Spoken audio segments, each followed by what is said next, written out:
আসসালামু আলাইকুম প্রিয় ভাই ও বোনেরা, দেশ এবং দেশের বাইরে থেকে যারাই আমার ভিডিও দেখছেন তাদের সবাইকে আন্তরিক শুভেচ্ছা ও অভিনন্দন। আজকে আমি কাঁচা টমেটো, পেঁয়াজ ফুল, আলু দিয়ে ভাজি করে দেখাবো। আসলে এটা একটি অসাধারণ রেসিপি, এটা খেতেও খুব মজা লাগে। এজন্য আমি আগে থেকেই সব কিছু পরিষ্কার করে কেটে নিয়েছি। এখন আমি পাত্রে কিছু তেল দিয়ে দিলাম।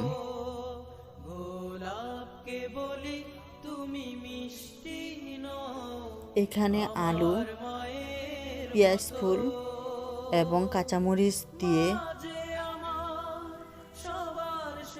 লবণ দিয়ে দিলাম, সামান্য একটু হলুদ গুঁড়ো দিয়ে দিলাম। টমেটো যেহেতু একটা টক সবজি, এজন্য টমেটোটা আগে রেখে দিলাম, আগে আলু এবং পেঁয়াজ সিদ্ধ করে নেওয়ার জন্য। যখনই আলু এবং পেঁয়াজ সিদ্ধ হয়ে আসবে, এখন ঢাকনা দিয়ে ঢেকে দিলাম। আলু এবং পেঁয়াজ ফুল সিদ্ধ হয়ে গেছে। এখন নেড়ে চেড়ে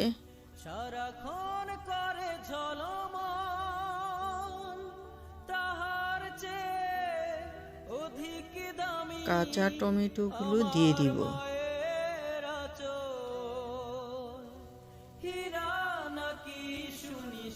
এবার এগুলো নেড়ে চেড়ে সবগুলোর সাথে মিশিয়ে নিব।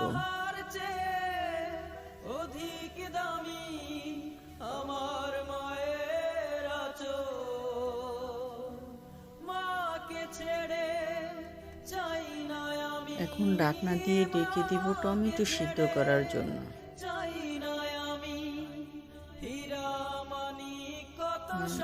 টমেটোগুলো সিদ্ধ হয়ে গেছে, ভাজিটাও প্রায় হয়ে গেছে। যেহেতু ভাজিটা একটু টক, সেহেতু সেখানে একটু জাল লাগলে ভালো লাগবে, এজন্য এই ভাজিটাতে একটু শুকনো মরিচ ফাঁকি দিয়ে দিতে হবে। এই শুকনো মরিচের কারণে এই ভাজিটার টেস্ট আলাদা লাগবে।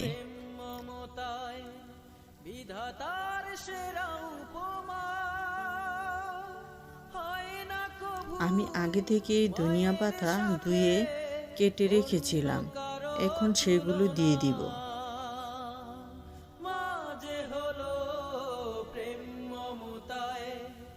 এই পাতাগুলো নেড়ে চেড়ে সিদ্ধ করে নিব।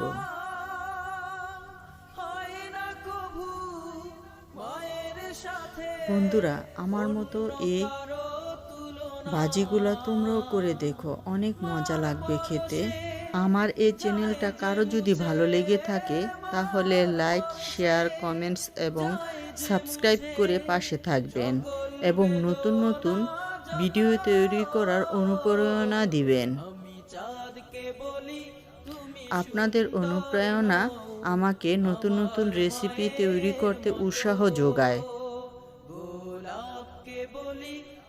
সবাই ভালো থাকবেন, ধন্যবাদ।